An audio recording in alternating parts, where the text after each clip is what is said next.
Hello everyone and welcome back to FinCradle. This is Naman Jain, co-founder of FinCradle, and in this video I'm going to talk to you about how you can plan your career after 12th standard. Recently 12th standard का result आया है. That is a shocking thing obviously क्योंकि exam नहीं हुए but result आ गया है. And most shockingly Delhi University की cut-offs आए हैं. 100%, 100%, 100%, 100%.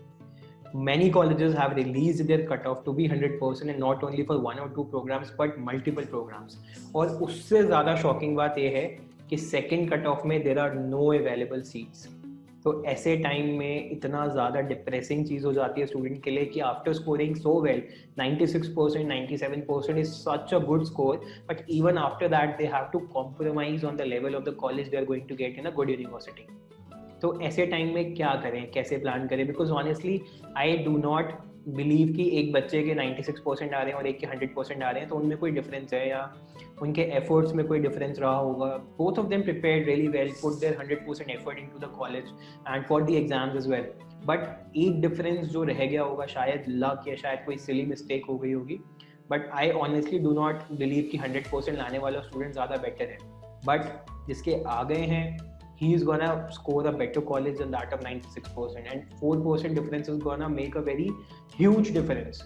96% पे ऐसे colleges मिलेंगे जो average हैं, right? Not even good colleges, average colleges. So earlier it was a saying कि आप अच्छे मार्क्स नहीं लाओगे तो बेटा अच्छे कॉलेज में एडमिशन नहीं होगा. Now the saying should be कि अगर आप 100% मार्क्स नहीं लाओगे तो कॉलेज में एडमिशन नहीं होगा, which is literally not good for the coming generation. Because ultimately हम मार्क्स को ही चेज कर रहे हैं और मार्क्स को ही चेज करते रह जाएंगे अगर ऐसे ही चलता रहा तो. 100% यार, 100% इज नॉट समथिंग जो हर किसी के आ जाएंगे, बट कॉलेज की कट ऑफ तो 100% पे ही क्लोज हो रही है. तो करेंगे कैसे? ऐसे टाइम में it is literally very important for every student to understand the importance of additional certification जो कि वो लोग अपने कॉलेज के साथ परस्यू कर सकते हैं, प्रोफेशनल कोर्सेज जो वो अपने कॉलेज के साथ परस्यू कर सकते हैं, सो दैट उनके कॉलेज की ब्रांड वैल्यू भले ही थोड़ी कम हो, but after all they are able to learn the industry level skills, they are able to get the industry level exposure, and उनका भी प्रोफाइल उसी लेवल पे आ सके जिस लेवल पे बाकी 100% वाले स्टूडेंट्स का है, just because of the college. क्योंकि कॉलेज अलग अलग होने में या अपर लेवल होने में क्या होता है डिफरेंस? एक्सपोजर का एंड अपॉर्चुनिटीज़ का. वो गैप हम लोग कैसे फिल कर सकते हैं? By getting exposure outside the college. उसके लिए हमें थोड़े से एफर्ट्स ज़्यादा करने पड़ते हैं. So in this video we are going to talk about how you can plan your career after 12th standard. आप किसी भी इंडस्ट्री में जाना चाहते हो, मैं आपको एक कॉमन अप्रोच बताने का ट्राई करूंगा जो आप यूज़ कर सकते हो किसी भी पर्टिकुलर इंडस्ट्री के लिए. Will try to explain you with my example कि मैंने क्या सोच के अपनी इंडस्ट्री प्लान करी थी और कैसे कैसे चीज़ें अपनी प्लान आउट करी थी. उसके बेसिस पे आप जिस भी इंडस्ट्री में जाना चाहते हो उसके लिए अपना एक रोड मैप प्रिपेयर कर सकते हो. Alright, so do watch this video till the end and do subscribe FinCradle and do share it with those students जिनके 12th का भी score आया and they are struggling to find out good colleges and struggling to plan a career into the particular field in which they want to.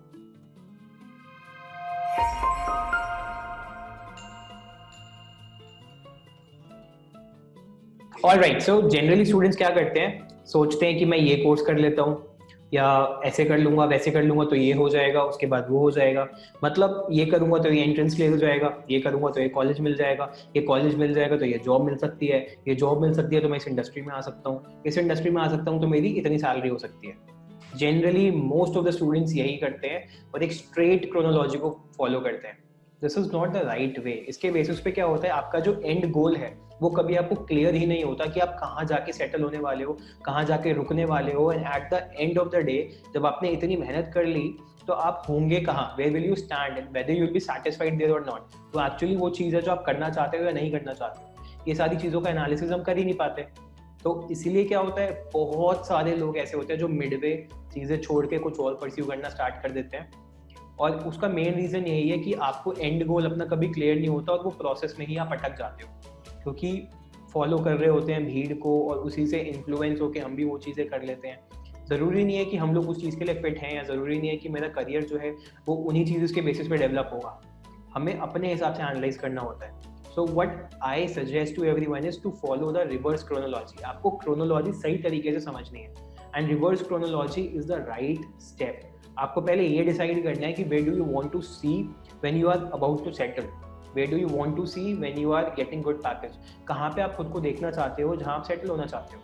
उसके हिसाब से हमें एक reverse plan बनाना है कि वहाँ पहुँचने के लिए जो प्रिलिमिनरी स्टेप है, फाइनल स्टेज से पहले जो सेमीफाइनल स्टेप है वो क्या होगा। सेमीफाइनल स्टेप के लिए मुझे क्वार्टर फाइनल स्टेप क्या लेना है, उससे पहले मुझे कितने और स्टेप्स लेने हैं ताकि मैं इफेक्टिवली अपने उस गोल को अचीव कर पाऊँ और वहाँ तक एक्चुअली पहुँच पाऊँ। और ये सारा प्रोसेस शुरू करने से पहले मुझे क्या चेक करना है, whether I will be interested into this industry, I will be happy to become that. तो वो हम लोग कैसे एनालाइज करेंगे, बेसिक लेवल पे कोई छोटे सर्टिफिकेशंस करके या कोई ऐसी इंटर्नशिप्स करके जिससे हमें वहाँ का एक्सपोजर मिल जाए। May be live a life like that for a month और सो। तो आपको पूरा आइडिया लग जाएगा कि आप वो इंसान एक्चुअल में बनना चाहते भी हो या नहीं बनना चाहते हो, एंड उसके बेसिस पे we can plan out a definite career और we can plan out a road map. For example, let's take my example. मुझे 11th 12th से ही फाइनेंस का थोड़ा थोड़ा आइडिया लगने लग गया था, बिकॉज मेरी फैमिली में सब लोग फाइनेंस से ही हैं। तो मैं इन्वेस्टमेंट बैंकर बनना चाहता था and I wanted to join Goldman सैक्स इन न्यूयॉर्क, क्योंकि मैंने पढ़ा था कुछ लोगों के बारे में जो वहाँ प्लेस हो गए हैं गोल्डमैन सैक्स में। वो लोग 3-3 4-4 करोड़ रुपए की सैलरी से अपना करियर स्टार्ट कर रहे हैं after some 2 or 3 years of work experience. तो मुझे बहुत इन्फ्लुएंस हुआ था, फिर मैंने ऐसे लोगों के बारे में पढ़ना शुरू करा। सो आई फाउंड इट कि हाँ ऐसा होता है। तो I decided to read about कि वहाँ एक्चुअल में पहुंचा कैसे जा सकता है। So I made out a list of some universities जहाँ से डायरेक्टली स्टूडेंट्स मेजरली गोल्डमैन सैक्स जैसी जगह पे पहुंच पाते हैं। So I made a list जिसमें वर्ल्ड की टॉप यूनिवर्सिटीज गोल्ड जैसे Harvard, Stanford, Yale, Northwestern, Wharton, ये सारी यूनिवर्सिटीज की एक लिस्ट बन गई। चलो ठीक है, अब मुझे पता चल गया कि मैं यहाँ से गोल्डमैन सैक्स में पहुंच जाऊंगा, बट मैं इन यूनिवर्सिटीज में कैसे पहुंच सकता हूँ। उसका प्रोसेस क्या है, I have to clear GMAT, I have to make a strong profile, I have to add at least 2-3 years of quality work experience.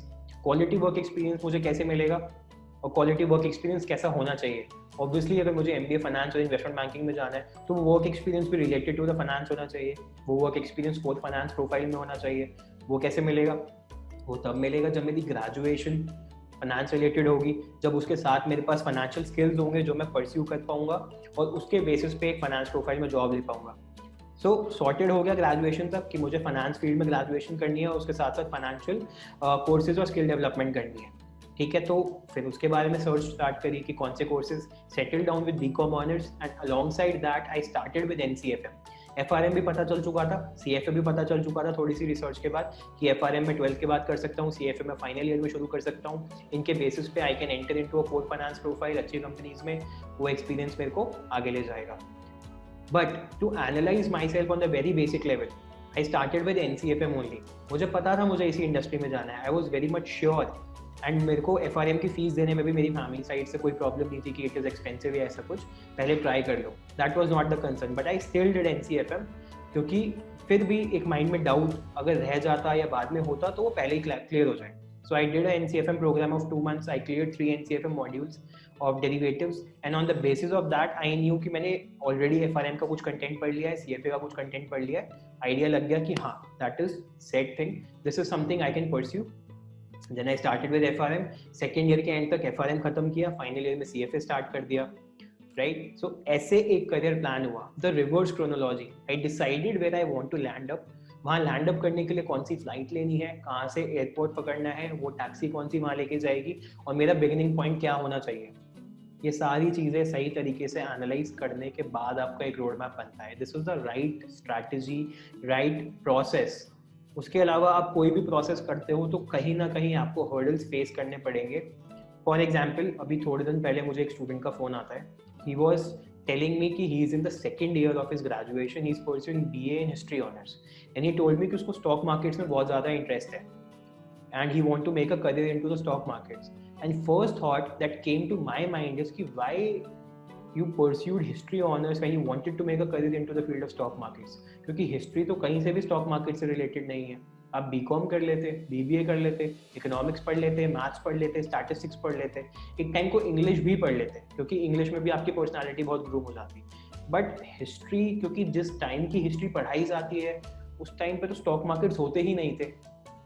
You read about kingdoms, rulers, how do religions came into picture and all those things. तो आपकी तो कहीं से भी profile relate नहीं हो पाएगी stock markets के साथ। ऐसा नहीं है कि वो स्टूडेंट स्टॉक मार्केट में करियर बना नहीं सकता, डेफिनेटली बना सकता है, सक्सेसफुल हो सकता है, सब कुछ कर सकता है, पर उसकी प्रोफाइल में हमेशा एक स्पॉट रहेगा, एक क्वेश्चन मार्क रहेगा। Then why history?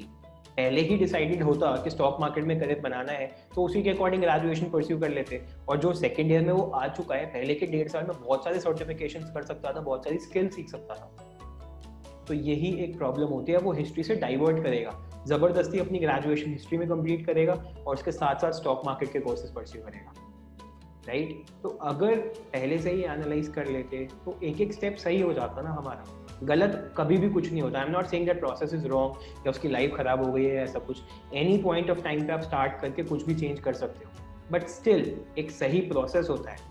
सही प्रोसेस ना करना गलत नहीं होता, बट सही प्रोसेस को कर लेना is very good for yourself as well, because you always have the clarity of things, you know how you want to pursue things in your future, and that is something which is necessary to be known to you. आपको पहले से वो चीज पता होनी चाहिए, right? So in short, what you have to do is to build up this process, you have to make a reverse chronological process. पहले decide करो where do you want to land up, then decide कि वहाँ land up करने के लिए आपको कहाँ से placement मिलेगी या कौन सी वो skills होंगी जो आपको लेके जाएंगी वहाँ पे। उसके बेसिस पे आप step by step decide करोगे, पीछे आते हुए ना कि आगे जाते हुए।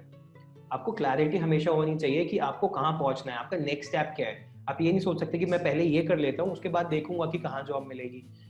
चीज़ें ऐसे भी बन जाती हैं, ऐसे ही बनती आई हैं, बट जब एक सही प्रोसेस है तो उसको फॉलो करने में क्या बुराई है। हम कर सकते हैं उसको फॉलो जब हमें पता है तो, राइट? खुद के लिए ही तो एनालाइज करना है, and it's not that difficult. हर चीज़ गूगल पे अवेलेबल है।